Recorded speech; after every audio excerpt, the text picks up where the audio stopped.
And Ibrahim, tell us a bit about your work.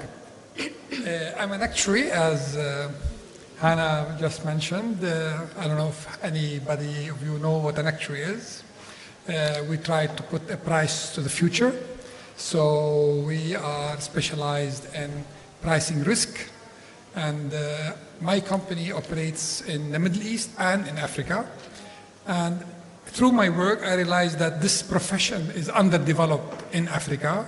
So I created the Muhanna Foundation, which is a sister company to Muhanna & Co., and start developing capacity in Africa. We give scholarships, we give awards, and we do a lot of training. And recently, we started training politicians because the policymakers, unfortunately, are unaware of the implication of their decisions, primarily in social security reform and national health care. Great, thank you very much. And your first story. Actually, my first, if you could just let me know where it's from, so I can just get it up on the screen. You can have it. Okay, you do. That's okay. Save you. You can tell I'm at a disadvantage being with 3 women and 3 black women. So, actually, when I was asked to review, I flipped through the newspapers this morning, and I told Hannah that now I value my secretary even more because she does all the paper clippings for me. Because now I realize how important to go through all these papers. And since I have an economical mind, I was looking primarily for subjects that are covering some kind of economy in Africa, which I found none, which is quite interesting. But I'd like to share with you that in Africa, you barely find also specialized journalism. So even newspapers in Africa does not cover very much the subject that I was looking for in the UK. I did find a subject is very important now is being talked about. As you know, there's voting coming up this Thursday about Scotland becoming independent.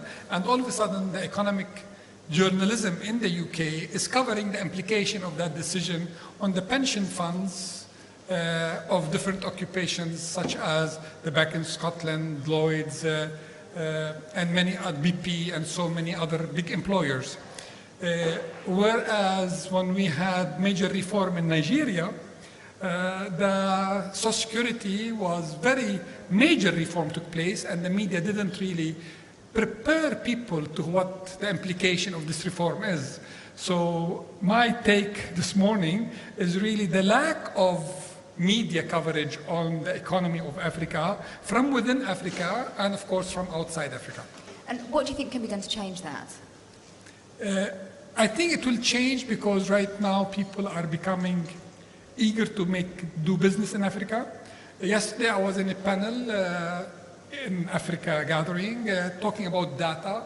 The lack of data, lack of information in Africa is the one that is keeping people in the dark. And it's very interesting, my colleague was talking about taking people, flying people in for healthcare, but saying hundreds. But is that hundreds a lot? Out of how many potential need? Is the need millions, or the need 10,000, or the need, is she capturing all the need of Africa? We don't really know. So the lack of information in Africa is very, very important. And unfortunately, many policy makers in Africa think keeping people in the dark is better for them because they can rule them better. So information has to start building up, and I don't know if any of the people here are NGOs working in Africa. I hold NGOs responsible also because they go and get information and keep the information to themselves. They don't publish information and they don't share information. There's a lot of duplication of work and there's a lack of cumulative information. Let me add to something that Mimi just mentioned. It reminded me of a book called The Orientalist that was written by Edward Said, talking about the West coming to the East, reading about the East, writing about the East, drawing the East, and then coming to the West, telling about what is the East all about. And what happened later on, the West was going back to the East, telling the East about themselves. And this is what's happening about Africa. You hear about Africa from the people from outside Africa. It's about time to really let the outside world know what Africa needs and try to really work it from the inside. The story. Actually, you let me know which paper it's from, and then I can. you can have it if you okay. like, or it is. It's the Independent, page 35. Actually, this is a story that Hannah chose because she thought it's Egypt and I'm Lebanese. Maybe we connect. Although I don't think of Egypt being African, although it's an African continent. But it's sad, we live that on a daily basis in the Arab world, talking about what happened in the Arab Spring. And as a consequence of the Arab Spring is what's happening in Egypt with all the activists, and in particular women, who are not veiled, that are being harassed for any activity. And it's interesting that they talk about this young lady, Salam, that she was not even in the protest. She was not even protesting, but she was arrested because she was walking by. And this, although we think that of the Arab Spring is liberating Egypt and we have freedom, there is less freedom now in Egypt than before, although I'm not advocating the regime of before, but unfortunately, the Arab Spring, there's nothing spring about it in the Arab world. We haven't seen nothing but destruction, and we don't know where we're going. So Amnesty International is lobbying a lot, and we know very well how many journalists have been condemned and been jailed and been harassed in Egypt since the change of government in Egypt, and several times, the 3 times that the government have changed. So this is a story that did reach the media, but I think through the Amnesty International point of view, not more than really sympathetic to the Egyptian, what's happening in Egypt. So where do you go then? If these stories aren't reaching the traditional or mainstream media, where do you go to find them, Ibrahim? Online. I believe online, you're right, and as was mentioned earlier, the local have to start covering these issues more and more. But internationally speaking, don't expect the world to really help Egypt the way we don't expect the world to solve solution to Ebola. This is something Egyptian problem should be solved within Egypt. And you said at the beginning that you don't consider Egypt to be...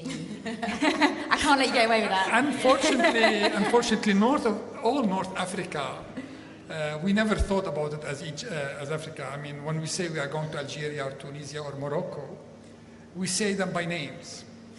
On the other hand, when we visit any other country, we say we are going to Africa.